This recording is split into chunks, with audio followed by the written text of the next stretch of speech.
Hello and welcome to week 4. So this week we'll be talking about bases and liners. So what is a base versus a liner?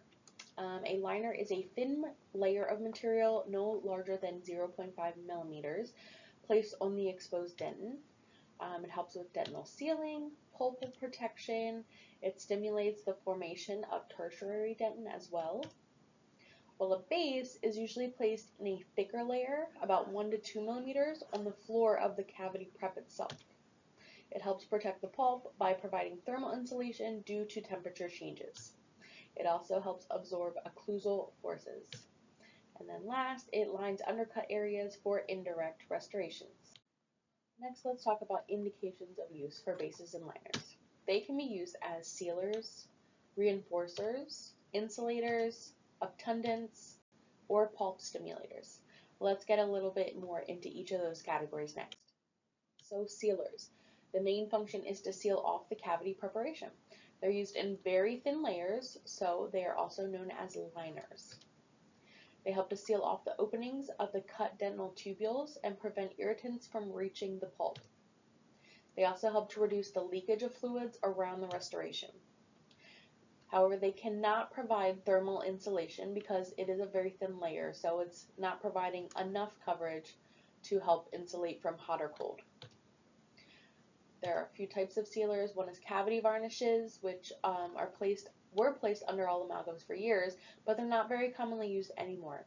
They cannot be placed under composites because it could cause the composite to soften. And then also we have resin cements. They are used as liners in preparations for amalgams more commonly today than varnishes. They do not bond well to deep dentin though, and they're not used as direct pulp capping agents. Next we have sealer application. So these are the steps when placing a sealer. Flush the completed preparation with water and air spray to help remove any debris. Dry the preparation. Apply a thin coat of varnish with a microbrush or resin cement per the manufacturer's directions. Cover all surfaces of the preparation. Gently dry the varnish with a stream of air or ensure that the resin cement is set. And then if using varnish, reapply a second coat and dry.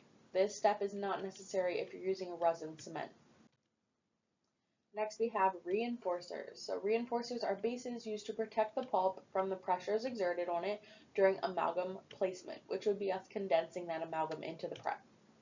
A material can be an insulator and a reinforcer at the same time. Types of reinforcers.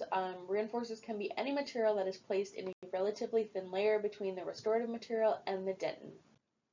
Next, we'll talk about insulators. Sorry for the outfit change. The textbook updated, so I had to add some different material and slides. So insulators are also referred to as bases. They are placed to insulate the pulp from thermal irritation. So any really hot or really cold, that insulator is going to just help protect that pulp from the effects of that. And a material can be an insulator and a reinforcer at the same time, which you'll see when we go over the types of insulators. They can also be reinforcers. And then last, because the insulation value of an insulator increases with its thickness, this material must have some body strength to be able to withstand the pressures during condensation of amalgam. So it has to be strong, because when we're forcing that amalgam in there, it can't fold and break under all that pressure. So let's go over some types of insulators and reinforcers. The first one is ZOE, zinc oxide eugenol. It is, again, an insulator and a reinforcer. And that eugenol has a soothing effect on irritated pulp. Then we have zinc polyacrylic cement or polycarboxylate. It is also an insulator and a reinforcer, and a major disadvantage of this one is the poor handling characteristics of it. And then finally we have glass ionomer, which can be used in many applications, including as a base. It does release fluoride and reduces the risk of recurrent decay. And then lastly, it bonds directly with enamel, dentin, cementin, and stainless steel, which is really good. Next, we have obtundants. So obtundants have the ability to soothe the sensitive pulp, reduce the irritability of the pulp, and also reduce the reaction and pain caused by pulpitis. Eugenol, which is also known as oil of cloves, is commonly used as an obtundant in dentistry. It's found in zinc oxide eugenol cement, ZOE, has eugenol in the title, and that eugenol is just very soothing to the pulp. Next, we have pulp stimulators. So dentin is the natural protector and insulator of the pulp under normal conditions, but when the dentin's thickness is reduced, such as when we're prepping for a cavity, the pulp is then subject to chemical and thermal irritation, which can affect the nerve of the tooth and cause a lot of issues there. So stimulators are then used in deep parts of the cavity in order to help stimulate reparative dentin. So it kind of helps rebuild that dentin to provide more coverage to the pulp. They do have some healing abilities in order to protect the pulp from chemical irritation and also provide a small degree of thermal protection. Next, we'll go over some types of pulp stimulators. So first, we have calcium hydroxide, which comes in a two-phase system. There's a base and a catalyst. You mix them together, you get the calcium hydroxide. It is visible in radiographs, which is very helpful that dentists can look at the radiographs and see that something is underneath the restoration. It may be used as a direct or indirect pulp cap to stimulate the production of tertiary dentin and repair an exposure or near exposure with a new dentin layer. Calcium hydroxide liner should cover and protect any possible near or actual pulp exposures and extend over a major portion of the excavated dentin. And it is recommended to use an additional reinforcing base like zinc phosphate cement in restorations involving more than one surface when you're using calcium hydroxide. Then second, we have calcium silicate. It is also known as mineral aggregate, or MTA. It is composed primarily of tricalcium silicate and dicalcium silicate. Like calcium hydroxide, which we just talked about, it induces formation of tertiary reparative dentin, but it can also induce the remineralization of demineralized carious dentin, which is an added bonus. When selective removal of carious tissue is performed, so that soft, effective dentin gets removed, and the dentist still leaves some demineralized dentin to avoid a possible pulp exposure, you can use that calcium silicate to help remineralize that damaged tooth structure. And it is less irritating to the pulp than calcium hydroxide with no inflammatory response. Next, we'll talk about remineralizers. So some dentists prefer to remove selective, soft, infected dentin while they leave some demineralized dentin in order to try to avoid a pulp exposure if the cavity is fairly deep. So in these areas, we then treat them with a remineralizer in an attempt to restore or build the damaged tooth structure back again. They can also be used in public health settings where access to dental treatment may be limited. This is called the SMART method, which is silver modified atraumatic restorative treatment. No decay is removed. Instead, the carious lesion is treated with silver diamine fluoride, also known as SDF, and then restored with a glass ionomer as a final restoration. Some types of remineralizers include calcium silicate, which is also known as mineral trioxide aggregate, or MTA. It stimulates the production of tertiary reparative dentin and induces remineralization of demineralized carious dentin. Downsides include it does have a relatively long set time, and it is also radiolucent on x-rays, so it's very hard to see. And then second is the silver diamine fluoride, the SDF that we just talked about. It arrests the progression of decay, so it stops decay and leaves a hardened black tooth structure. It acts as an antimicrobial that inhibits demineralization and bacteria. Reapplication is typically needed about every 6 months, and then you can see that SMART method that we talked about on the same slide just to learn a little bit more about SDF. We'll also learn a little bit more about it in an upcoming slide as well. Next, we'll discuss some amalgam procedures for various depths of cavity preparations. First, we have minimum depth, which is only 0.5 to 1.5 millimeters into the dentin. Contemporary methodology is to place amalgam with no sealer under minimum depth restorations. However, there are some dentists, especially older dentists, that may still place a sealer under their amalgam restorations if they're very shallow, but not needed. Then we have moderate depth, which is 1 millimeter to 2 millimeters into the dentin with at least 0.5 millimeters of firm dentin remaining before the pulp. A pulp stimulator is used in these cases of at least 0.5 millimeters to form a layer of tertiary reparative dentin, just to help build back some of that space between the pulp. Next, we have deep or near pulpal depth. which is just very close to the pulp. A pulp stimulator is again needed to stimulate tertiary reparative dentin in this case. And then last, an actual pulpal exposure. Typically endo is needed, but if the dentist wants to observe or they're just waiting for inflammation to go down, a temporary restoration can be placed in the meantime.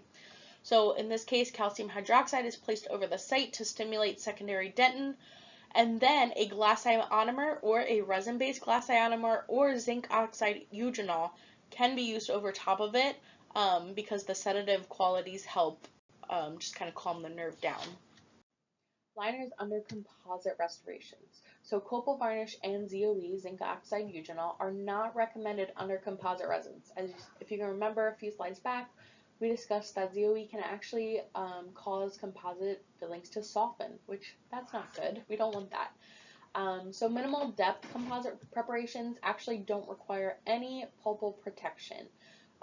The bonding that we do to the enamel and the dentin is all that's needed to help kind of block off the dentinal tubules and make sure there's no thermal sensitivity.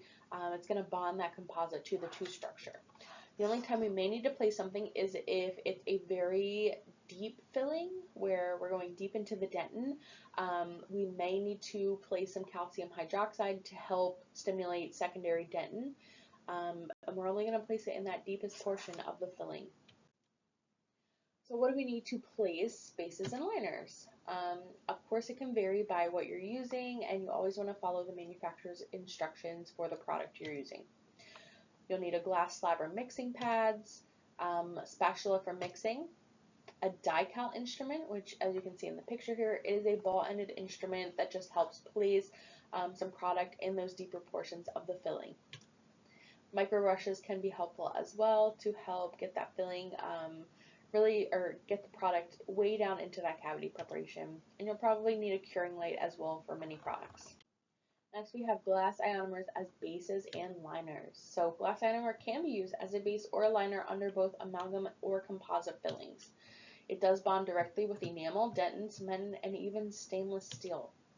It can be either supplied in a liquid powder or in capsules that you put in a triturator and it mixes itself. The liquid powder, you do have to scoop out the powder, drop the liquid, and mix it together with a spatula. So glass ionomer does release fluoride ions, which help prevent recurrent decay, and also helps to remineralize adjacent tooth structure. That's always beneficial. And the bond strength is greater than zinc phosphates. Advantages of glass ionomer is the bondability to tooth structure, since it can bond to tooth structure, enamel, dentin, cement, and even stainless steel. That's a huge plus. It also is able to release fluoride, so that's great as well. And it helps reduce secondary caries because of that fluoride.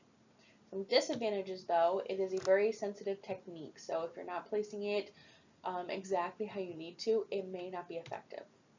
Also susceptible to water contamination, so saliva, if that gets in there while you're placing it, that could cause it to not be as effective. It does require good isolation for this reason. The proper powder liquid ratio must be followed. It has to be mixed exactly correct or else it may not work. And the setting reaction of some brands continues for 24 hours after placement, so it can become contaminated with excess saliva over those 24 hours. And then lastly, it has low tensile and shear strength, so biting, chewing, ripping food into it could cause it to become dislodged. So indications for use. It can be used as a base, as a liner, as a cementing agent, as a restorative material in Class 5 preparations, as a pit and fissure sealant. Mixing instructions. Of course, always read the manufacturer's instructions. They can vary between brands. And the powder and liquid are dispensed on a paper or a glass slab. So first, divide the powder into equal portions. The first portion of powder is then incorporated into the liquid and mixed rapidly with a stiff spatula. Then the second portion of the powder is added to the mix and mixed rapidly. A mixing time of 40 seconds is ideal. The cement must be placed while it is still glossy, so if it starts to lose its shine, it's already setting and you'll have to start over again.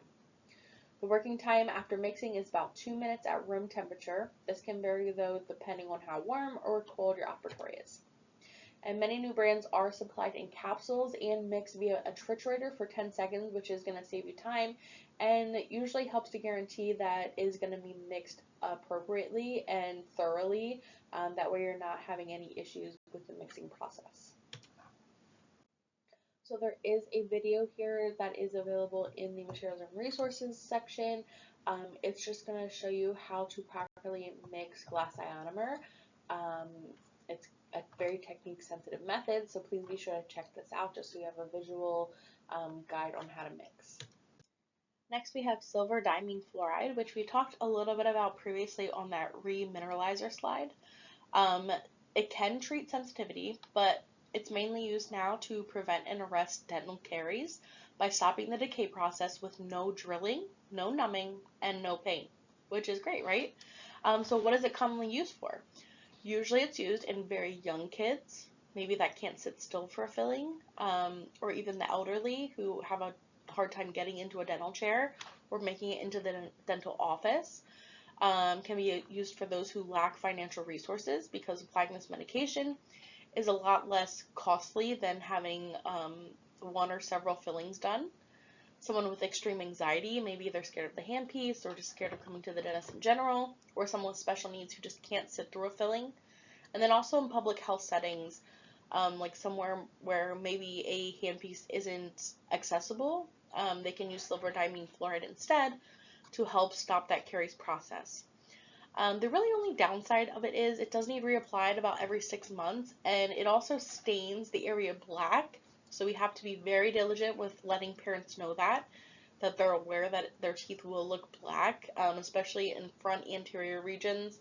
It can make it look a lot worse, so we just have to make sure that the parents are aware of that. And it can also stain countertops, clothes, anything it comes in contact with, really, it will stain. It'll also stain gum tissues, but that does go away after a little bit of time. And then please check out this video on silver diamine fluoride in your materials and resources folder. Next, let's talk about temporary cement. First, let's talk about temporary restoration. There are frequent situations when a permanent restorative material cannot be placed at a particular time. In these situations, an intermediate restoration, or we could also call it a temporary restoration, is then placed. So indications for a temporary restoration include when the vitality of the pulp is in question, a patient may be having a lot of pain, and we're kind of trying to figure out if they need a root canal or not, we may put them in a temporary restoration. The tooth is painful and awaiting a definite diagnosis. Time is insufficient to place a permanent restoration, and the patient will come back at another time to finish the restoration, or if an inlay or onlay is to be placed. So temporary restoration criteria, it should have the following properties. It should be strong and durable, yet easy to remove because we eventually need to place a permanent restoration. It should be easy to apply and contour.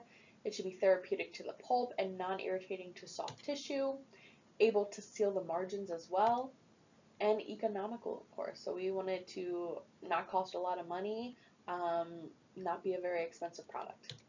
And then lastly, it should also bond to the enamel and the dentin, so no bacteria, saliva, anything like that is going to contaminate down into the prep and possibly cause recurrent decay. Types of restoration. So intracoronal are preparations contained within the cusp tips. Examples include a class 1, 2, or 3 preparation that has been prepped for a permanent amalgam or composite resin but needs to be restored temporarily for therapeutic or diagnostic purposes. And then extracoronal involves the removal of cusp tips or extends over the cusp tips on the facial or lingual. It surrounds the entire tooth structure, and examples include aluminum shells, polycarbonate, and custom-made acrylic crowns. Materials for intracoronal restorations. So ZOE cements are the most widely used intracoronal temporary cements due to the sedative effects on the pulp. So if you can remember, ZOE has eugenol in it. Eugenol is very soothing to the pulp. It also has good marginal seal qualities and is pretty durable and strong. Glass ionomers have also become more popular due to their adhesive ability and because they release fluoride, which helps prevent recurrent decay. And then polycarboxylate cements are strong and durable, but do not have those sedative properties like ZOE, So we would prefer to use ZOE over the polycarboxylate just because we want that soothing effect for the pulp. ZOE placement. So number 1, clean and dry the preparation. Place pulp for protection. Place a matrix band and wedge if a class 2 or 3 that goes interproximally. Mix the ZOE to a consistency of thick putty, but of course follow the manufacturer's instructions. They should tell you how long to mix, if you're hand mixing, or even if it's a capsule form, how long to triturate it for. You'll then use a plastic instrument coated with ZOE powder to pick up a small ball of mixed ZOE. So we put the powder on the instrument, that way the actual ZOE is not going to just stick to the instrument, it'll come off pretty easily. Next, we'll place the material in the least accessible portion of the prep first, so whatever's deepest or hardest to access. We'll then wipe the blade of the instrument against the margin of the preparation or the matrix band, and then use the nib of the instrument to adapt it to the walls of the cavity prep. We'll then fill the proximal box to the level of the pulpal wall. We'll place in increments slightly overfilling it. We'll then use an explorer to establish the proper contour, or the proper proximal contour, and then carve as needed to establish anatomy and check occlusion. A handpiece can be used if the ZOE becomes too hard to carve with your instrument. So be sure to watch this video in the Materials and Resources folder about how to properly mix IRM ZOE. Next, we'll talk about impressions and athletic appliances. So there are a few different classifications of impressions: preliminary, final, and occlusal or bite registrations. The type of dental material selected by the dentist to take these impressions will depend on what exactly is being constructed from the impression. So if it's being taken for a bridge and crown or an athletic guard, the type of materials for the impression may vary. So preliminary impressions, usually taken by us, the dental assistant. We can take preliminary impressions, we can't take final impressions. So they are used for diagnostic models or study models, custom trays for dentures, provisional coverage, temporaries for maybe crowns or bridges, orthodontic appliances as well, retainers. Athletic appliances would be like a mouth guard for sports. And then also pre-treatment and post-treatment records if you want to show kind of a before and after of how the patient's teeth looked. If you're unsure of how to take an alginate impression, I would look over this video, especially before you go over it in lab class Saturday.